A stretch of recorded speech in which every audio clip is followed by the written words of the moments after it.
Friday, 9 at night.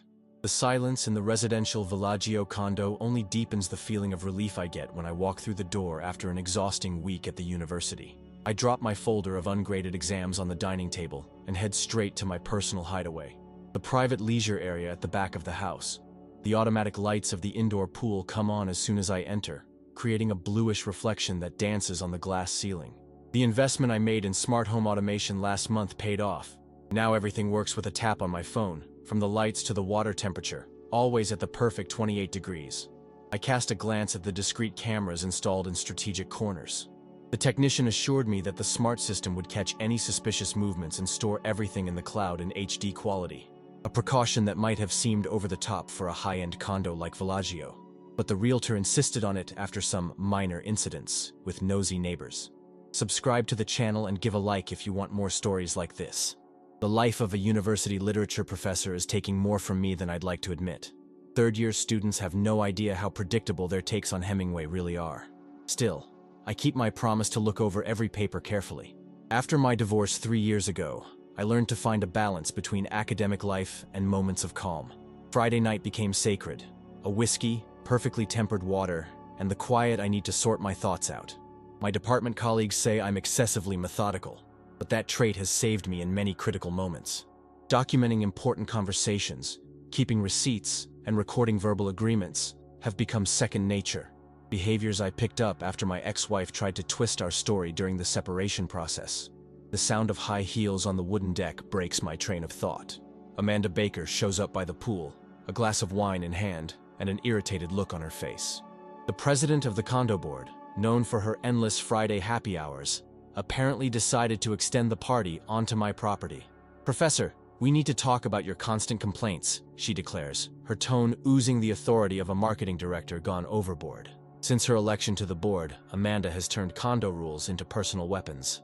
Anyone who opposed her arbitrary decisions would face subtle retaliation. Surprise inspections, fines for the tiniest infractions, exclusion from community events. Rumors about her relationship with the building manager explain just how easily she manipulated the administrative decisions. New residents quickly learned that it was better to be in the good graces of the Queen of Villaggio than to face her elaborate system of consequences. "Amanda, you're on private property. Please, leave," I reply calmly, as I set my own wine glass by the pool's edge. "I was informed about your inappropriate behavior during my meeting. Several witnesses saw you snapping photos of me and making comments," she says, her voice echoing in the closed space while she advances, phone in hand. Her accusation is so absurd that it takes me a few seconds to process it. I spent the whole afternoon grading exams. I only got home 20 minutes ago. That's completely false. I didn't leave the house today except to teach. She smiles, the kind of smile she reserves for moments when things seem to work in her favor at board meetings. "Police are on their way, Professor. I have 5 people ready to confirm your harassment. You'd better get a good lawyer." The invasion of my privacy quickly turns into an elaborate trap. The alcohol on her breath mixed with the confidence of her social position creates a dangerous combination. The sirens at the condo's main gate confirm her threat. Within minutes, 2 uniformed officers are escorted by the security guard to my leisure area. "Mr. Anderson, we received a complaint about inappropriate behavior," says the older cop while his partner watches with a neutral expression. Amanda quickly shifts into victim mode, convenient tears welling up as she describes a completely fictitious scene of my supposed behavior in the common area during her happy hour. "Officers, this allegation is utterly false. I can prove it." I keep my cool while I grab my phone.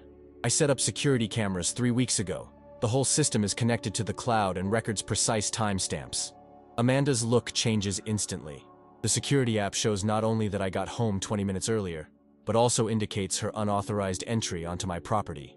"I'd like to file a formal complaint for property invasion and making a false crime report," I declare, handing my phone over to the officer who now examines the footage with growing interest. Amanda's expression transforms as the officers watch the footage on my phone. Her perfectly made-up face loses its mask of confidence, replaced by a revealing pallor.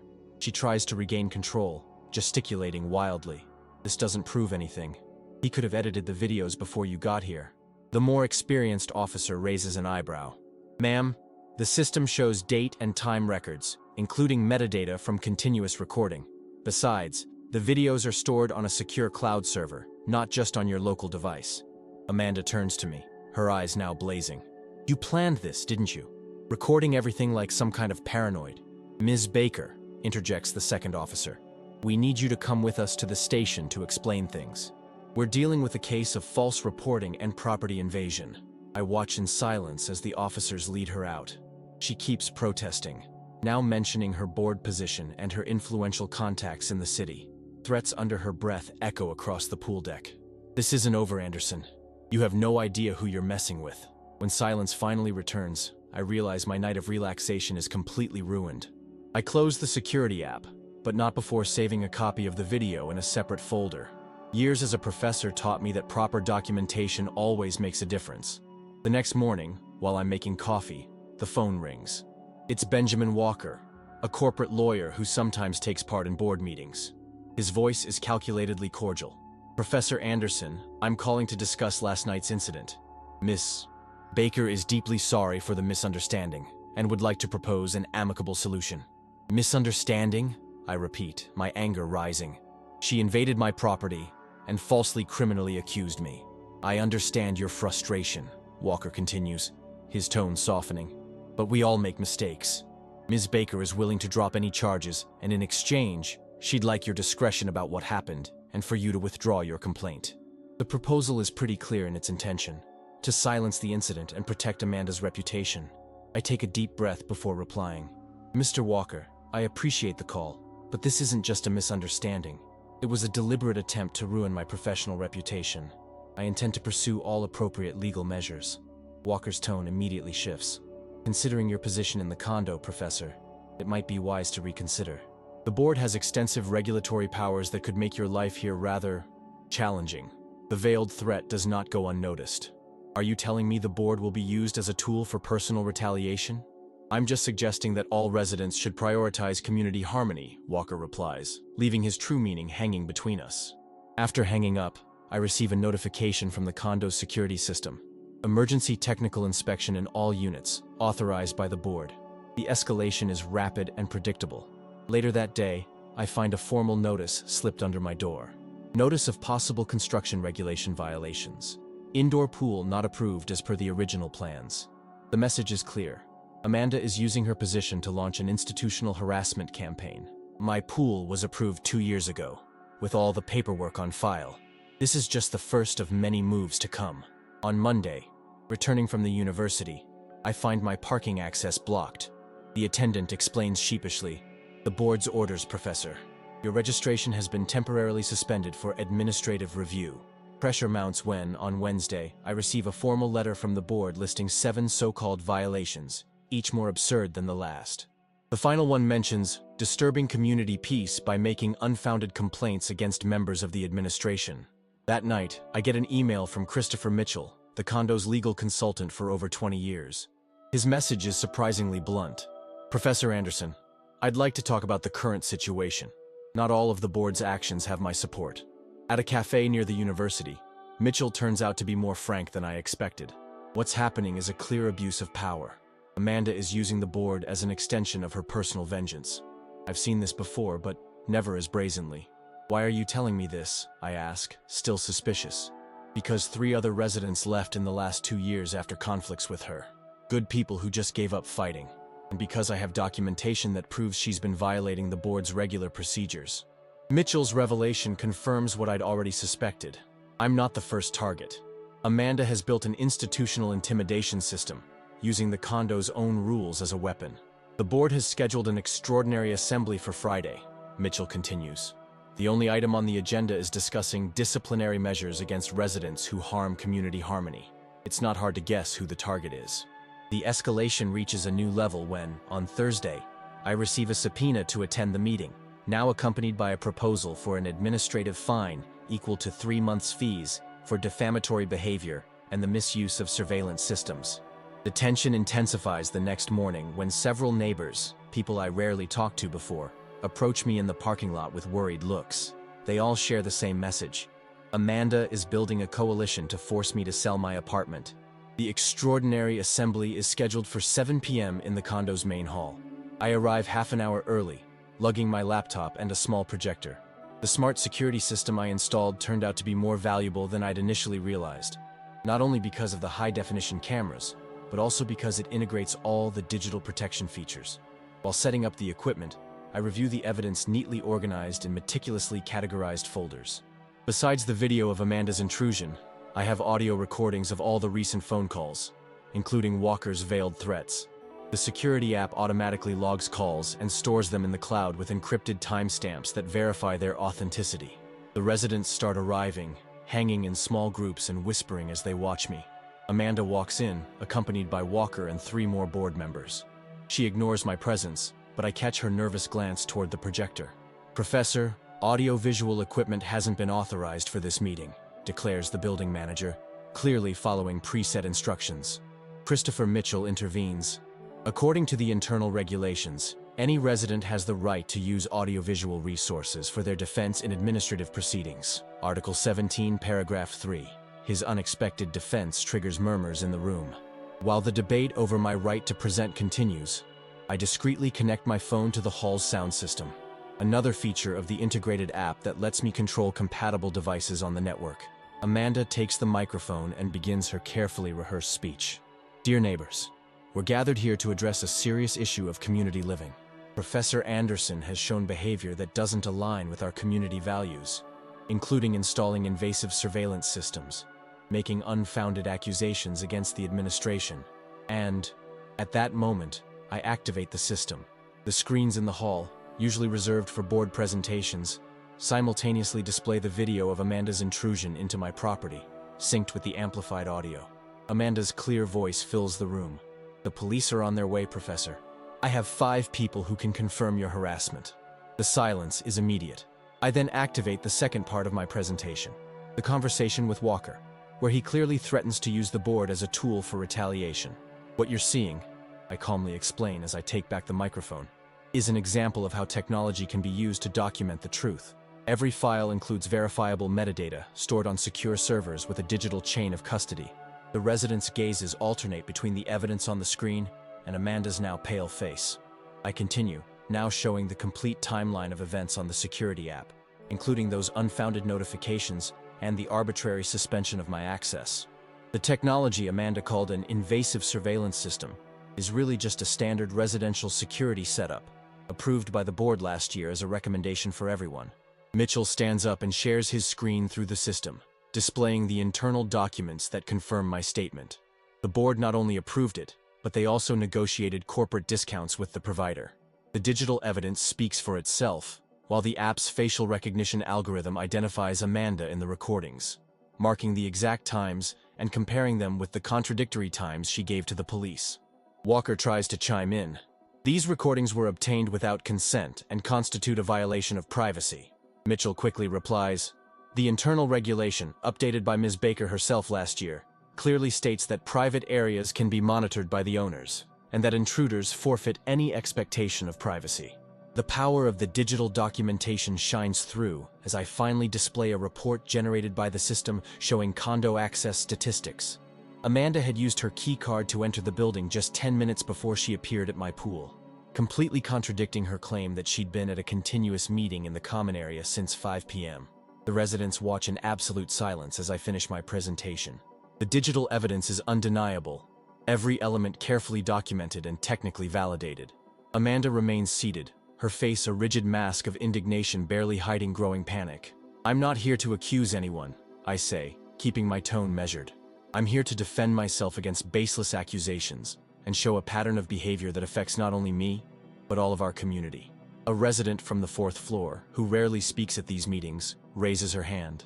"I received 3 violation notices last month after questioning the increase in maintenance fees. I thought it was just a coincidence." Her comment opens the floodgates. One by one, other residents share similar experiences: veiled threats, selective rule enforcement, retaliation after disagreements at the meetings. The pattern becomes clear to everyone in the room. Walker, sensing the tide turning, attempts one last move. "These allegations are serious and merit a formal investigation. I propose the formation of a special committee to review all the complaints." Mitchell jumps in again. "As the legal consultant for this condo for over 2 decades, I must warn that this situation has already gone beyond internal administrative matters. We have documented evidence of abuse of power, false reporting, and misuse of community resources. I watch as Amanda whispers something to Walker, who shakes his head negatively. Then she abruptly stands up. This is a conspiracy. The professor manipulated you with technology, just as he manipulated the evidence. I don't recognize this assembly as legitimate and I'm walking out in protest. Her dramatic exit is met with an awkward silence. Walker quickly follows her, along with 2 board members. The rest remain, clearly uncomfortable. Mitchell takes charge of the meeting. Considering the facts presented, I suggest suspending all administrative measures against Professor Anderson immediately until an independent audit is carried out. The proposal is unanimously approved by those present. In the days that follow, I receive supportive messages from many neighbors who had never interacted with me before.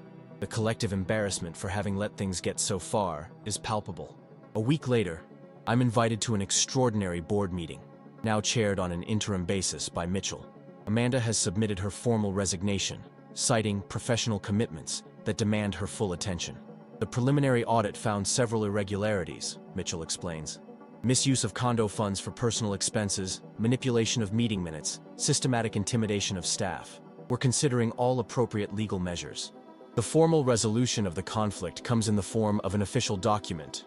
All notifications against me are nullified, along with a formal apology from the board.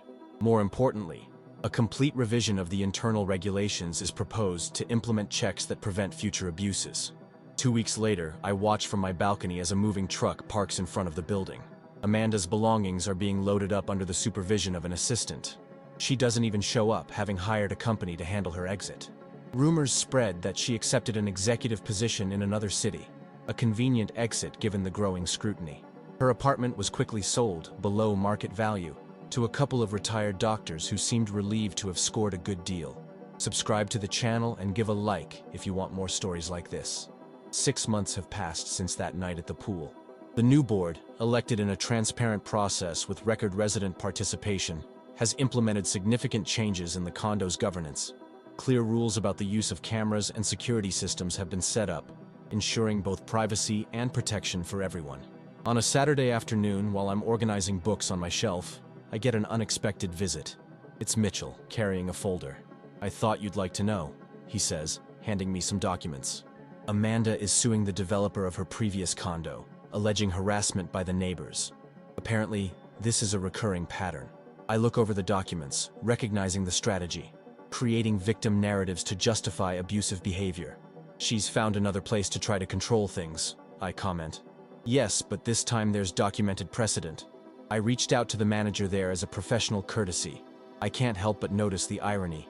The same technology I used to defend myself now creates a permanent record that follows her. Documented truth has a lasting power that goes beyond manipulated narratives.